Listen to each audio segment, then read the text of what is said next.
हाँ, तो मैं आप सभी भाइयों बहनों को दिल से सादर प्रणाम करता हूँ। दोस्तों, इस वीडियो में हम आपके क्लास 10th मैथ प्रश्नावली 1.3 के प्रश्न संख्या 1 को सॉल्व करने वाले हैं। प्रश्न क्या है, ध्यान से देखिए। सिद्ध कीजिए कि √5 एक अपरिमेय संख्या है। यानी कि आपको सिद्ध करना है, प्रूफ करना है कि √5 एक अपरिमेय संख्या है। देखिए, आप लोग अच्छी तरीके से जानते होंगे कि जितने भी रूट के अंदर अभाज्य संख्या होता है उन्हें हम अपरिमेय संख्या कहते हैं। जैसे 5 क्या है, अभाज्य संख्या है और ये रूट के अंदर है, तो यह भी अपरिमेय संख्या होगा। लेकिन आपको प्रमाण के साथ सिद्ध करना है कि आखिर यह अपरिमेय संख्या है तो क्यों है। तो देखिए दोस्तों, हम इस वीडियो में यही तो सीखने वाले हैं। और देखिए, अगर आपको हो सकता है कि इसके पहले नहीं समझ में आता हो ऑफलाइन कोचिंग में भी, लेकिन यह वीडियो देखने के बाद 100% समझ में आएगा, इसका गारंटी मैं देता हूँ। अगर नहीं समझ में आए तो कमेंट में जो बोलना होगा, जो गाली देना होगा दे सकते हैं। लेकिन उससे पहले जो मैं बता रहा हूँ उसको ध्यान से सुनना होगा और वैसे वैसे करना होगा। प्रश्न जो है 100% बनेगा। तो चलिए दोस्तों, हम इस प्रश्न को सिद्ध करते हैं। देखिए, प्रश्न में दिया है कि सिद्ध कीजिए कि √5 एक अपरिमेय संख्या है। तो हमको इसका उल्टा मान लेना है, यानी कि हमको मानना होगा कि माना √5 एक परिमेय संख्या है। तो आपको यहाँ पे सबसे पहले लिखना होगा कि माना √5 एक परिमेय संख्या है। सबसे पहले दोस्तों आपको अपने से यह चीज मानना होता है। देखिए, प्रश्न में आपको जब भी देगा तो यहाँ पे √2 भी दे सकता है। अगर आप √5 को सीख गए ना सिद्ध करना, तो आप √2 को भी सिद्ध कर सकते हैं, √3 को भी सिद्ध कर सकते हैं, √7 को भी सिद्ध कर सकते हैं, √11 को भी सिद्ध कर सकते हैं। केवल आप यह सीख गए तो यह चीज मान गए। देखिए, अब आपको समझना होगा कि परिमेय संख्या क्या होता है, तभी आप लोग इस प्रश्न को अच्छे से समझ पाइएगा। देखिए भाइयों, जितना भी संख्या बटे के रूप में रहती है वह सभी परिमेय संख्या होती है। देखिए, लाइट चला गया है, मैं मोबाइल के टॉर्च को ऑन करके वीडियो बना रहा हूँ, इसीलिए हो सकता है कि थोड़ा सा यहाँ पे अंधेरा आपको दिखे, तो आप लोग मैनेज कर लीजिएगा। जैसे मान लीजिए कि यहाँ पे कहीं आपको देखने को मिले 2/3, तो ये जो 2/3 है ना, यह एक परिमेय संख्या हुआ। यह क्या हुआ, यह परिमेय संख्या हुआ। और देखिए, बटे के ऊपर वाले संख्या को हम p बोलते हैं और बटे के नीचे वाला संख्या को हम q बोलते हैं। या फिर आप इसको चाहें तो इसको आप a भी बोल सकते हैं, ये इसको b भी बोल सकते हैं। यानी कि आप इसको p/q भी बोल सकते हैं और इसको a/b भी बोल सकते हैं। यानी कि आप ऐसे समझ सकते हैं कि जितना भी परिमेय संख्या होता है वो a/b का रूप का होता है या फिर p/q के रूप का होता है। यानी कि सब बट्टा के रूप में रहता है। जैसे मान के चले कि यहाँ पे लिखा है 2/5 लिखा है, तो देखिए यह बट्टा के रूप में है कि नहीं, तो बट्टा के रूप में है, तो यह भी एक परिमेय संख्या होगा। और देखिए, इसका एक और भी शर्त है कि बट्टा के नीचे कभी 0 नहीं होना चाहिए, तभी वह परिमेय संख्या होगा। जैसे मान के चलिए कि यहाँ पे लिख देते हैं 2/0, तो देखिए यह बट्टे के रूप में है, चूंकि यहाँ पे है, इसको हम बोलेंगे p, इसको बोलेंगे q। आप चाहें तो इसको बोल सकते हैं a, इसको b भी बोल सकते हैं, दोनों में से कुछ भी बोल सकते हैं।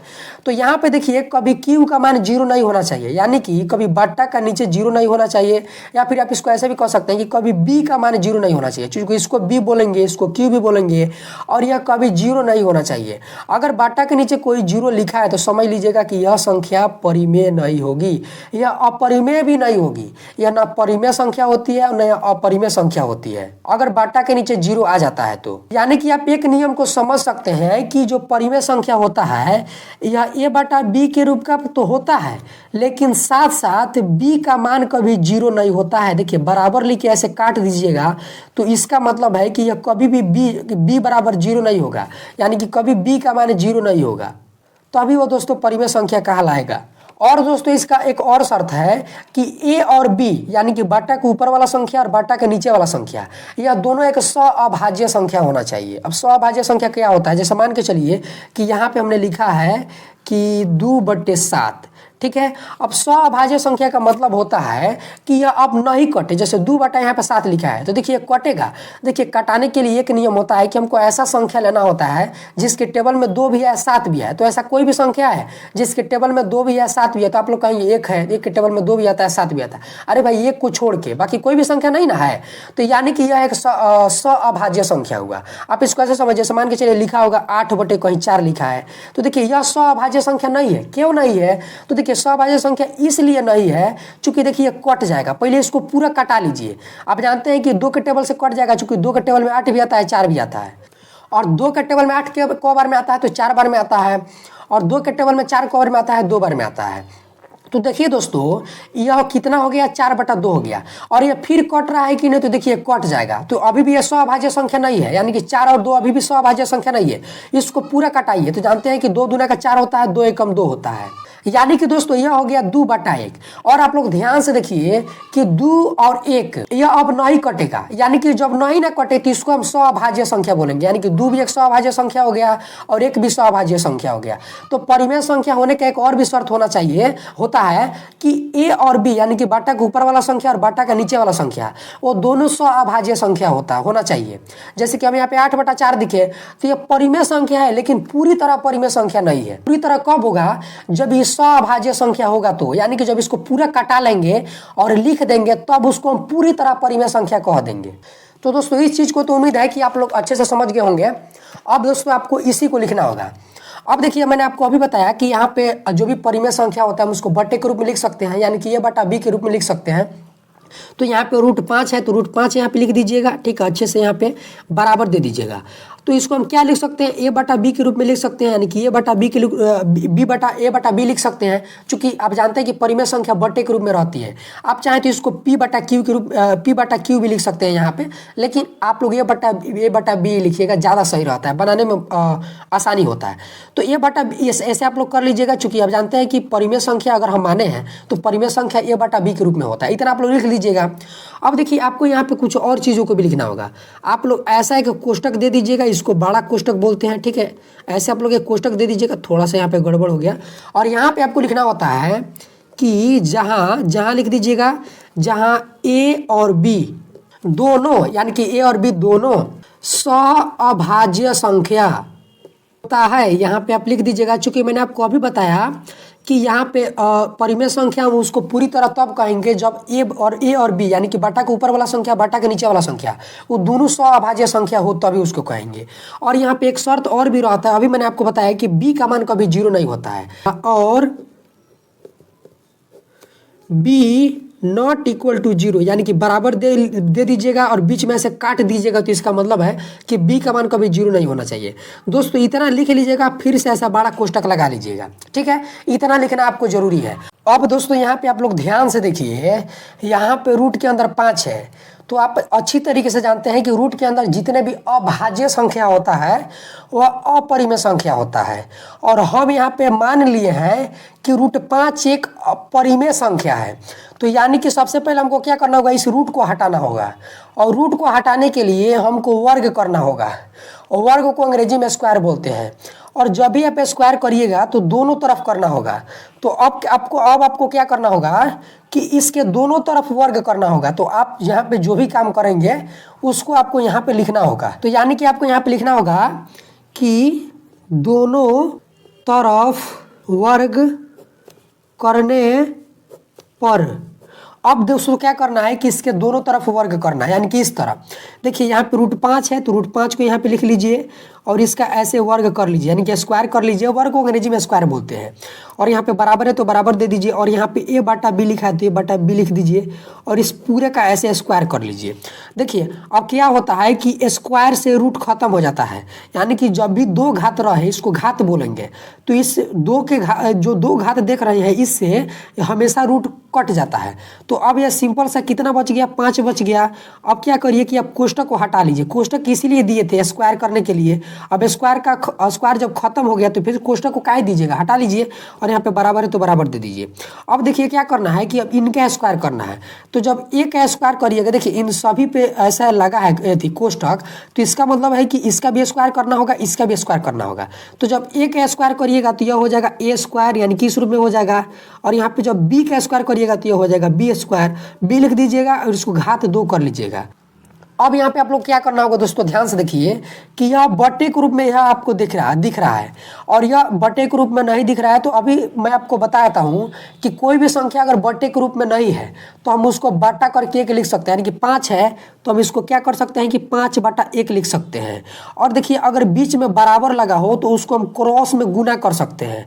देखिए अगर बीच में बराबर हो, ध्यान से सुनिए, तो हम क्रॉस में गुना करते हैं, यानी कि तिरछा तिरछी बेड़ा बेड़ी गुना करते हैं, यानी कि इसका गुना इसमें करेंगे, इसका गुना इसमें करेंगे, ठीक है। तो जब एक में ए स्क्वायर से गुना करिएगा तो यह हो जाएगा ए स्क्वायर, इसमें कोई चेंजिंग नहीं होगा, बराबर है तो बराबर। अब 5 में बी स्क्वायर से गुना करिएगा तो यह हो जाएगा 5b स्क्वायर। अब दोस्तों यहाँ पे आप लोग ध्यान से देखिए आपको क्या करना है। देखिए यह जो आप 5 देख रहे हैं इसको बराबर के इस साइड लाना है। और देखिए कोई भी संख्या बराबर के एक साइड गुना में रहती है तो बराबर के दूसरे साइड जाती है तो भाग में चली जाती है। जैसे कि यहाँ पे लिखा है 5b स्क्वायर, तो इसका मतलब है कि यहाँ पे लिखा है 5 गुना b स्क्वायर। देखिए जब कोई मैथ का संख्या और अंग्रेजी का संख्या आपस में सटा हुआ है तो इसका मतलब है कि गुने का चिन्ह के मदद से सटा हुआ है। तो यानी कि इसमें गुना है तो बराबर की इधर भेजेंगे तो भाग में आ जाएगा, भाग में कहने का मतलब कि बट्टे में आ जाएगा। तो दोस्तों यह हो जाएगा ए स्क्वायर के ए स्क्वायर लग जाएगा और जब इसको इधर लाएंगे तो यह बट्टा 5 हो जाएगा, इस तरह हो जाएगा, समझ गए। और यहाँ पे बराबर है तो बराबर दे दीजिए। अब देखिए 5 यहाँ से हट चुका है तो केवल यहाँ पे बी स्क्वायर है तो बी स्क्वायर लिख दीजिए। अब दोस्तों आप लोग यहाँ पे ध्यान से देखिए, यहाँ पे ए स्क्वायर बटा 5 है, यानी कि 5 जो है ए स्क्वायर को विभाजित कर रहा है। विभाजित करना मतलब कि भाग दे रहा है, आप ऐसे समझिए, काट रहा है। विभाजित करना, भाग देना, काटना एक ही होता है। तो अगर दोस्तों 5 ए स्क्वायर को काट रहा है, विभाजित कर रहा है, भाग दे रहा है तो यह ए को भी भाग देगा। अब कहने का मतलब समझिए, ठीक है। पहले आप इसको लिख लीजिएगा, ऐसे लिख लीजिए, अभी मैं आपको इसका अर्थ समझाता हूँ। तो आपको यहाँ पे लिखना होगा कि चूंकि, देखिए चूंकि को हम ऐसे दर्शाते हैं, 2 को बिंदु ऊपर कर लीजिएगा और एक बिंदु ऐसे नीचे दे दीजिएगा, इन दोनों के बीच में यहाँ पे, तो इसको चूंकि कहा जाता है, ठीक है। आप चाहें तो हिंदी में भी लिख सकते हैं, इसको शॉर्टकट में दर्शाया जाता है। चूंकि ए स्क्वायर को यहाँ पे लिखिए, ए स्क्वायर को 5 विभाजित कर रही है, इसलिए यहाँ पे लिखिएगा। अब इसलिए 5 यहाँ पे लिखिए, इसलिए 5 ए को भी विभाजित करेगी, इतना लिख लीजिएगा। अब दोस्तों मैं आपको इसका अर्थ समझाता हूँ, ठीक है। जैसे मान लीजिए कि यहाँ पे ए के जगह पे 5 है, ठीक है। और देखिए ए के जगह पे जब 5 है तो यहाँ पे 1 घात 2 लगा है तो यहाँ पे घात 2 कर लीजिए और बटा 5 है तो 5। अब देखिए 5 का घात 2 है, यानी कि 5 गुना 5, ठीक है। इसका अर्थ यही ना हुआ। तो जब 5 में 5 से गुना कीजिएगा तो कितना होगा, 25 हो जाएगा और यहाँ पे बटा 5 है तो 5। अब देखिए 25, इसका अर्थ हुआ, जैसे कि बटा के नीचे जो संख्या रहता है इस रूप में आ जाएगा। 5 को इधर करिएगा, 25 को अंदर कीजिएगा, जब इसको भाग करिएगा ना तो यहाँ पे आंसर 5 आएगा। तो इसी को तो हम विभाजित करना बोलते हैं। तो देखिए 5 जो है 25 को 5 बार में विभाजित कर रही है। तो जब 5 25 को विभाजित कर सकती है, देखिए 5 का स्क्वायर का मतलब 25 ना हुआ।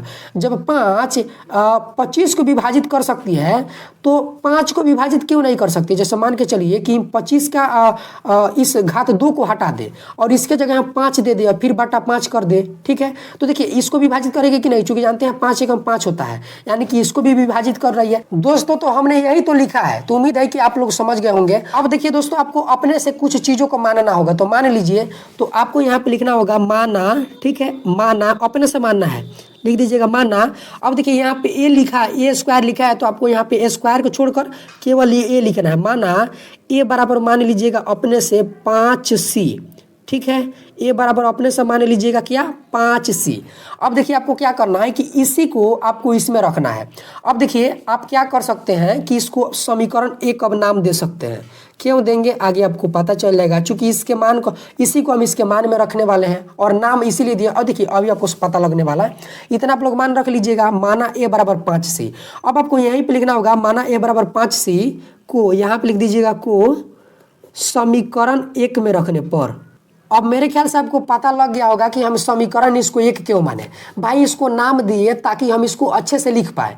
देखिए इसको हम इसीलिए समीकरण 1 माने ताकि इसके मान को हम इसमें रख पाएंगे नाम देकर कि माना ए बराबर 5c को समीकरण 1 में रखने पर इसको देखिए इसको हम समीकरण 1 ऐसे मानते हैं। अगर नहीं लिखे होते तो यहाँ पे कुछ लिख पाते, फिर मजा ही नहीं आता, इसीलिए हम समीकरण 1 माने। अब समीकरण 1 जो है इसको यहाँ पे उतार लीजिए। समीकरण 1 यहाँ पे आप अच्छे से देख रहे हैं, ए स्क्वायर बटा 5 बराबर बी स्क्वायर है, देख रहे हैं ना। अब देखिए एक जगह पे आप 5 को रखिए, 5c को रखिए, ठीक है। तो यहाँ पे ए है तो आप एक जगह पे 5c रख दीजिए।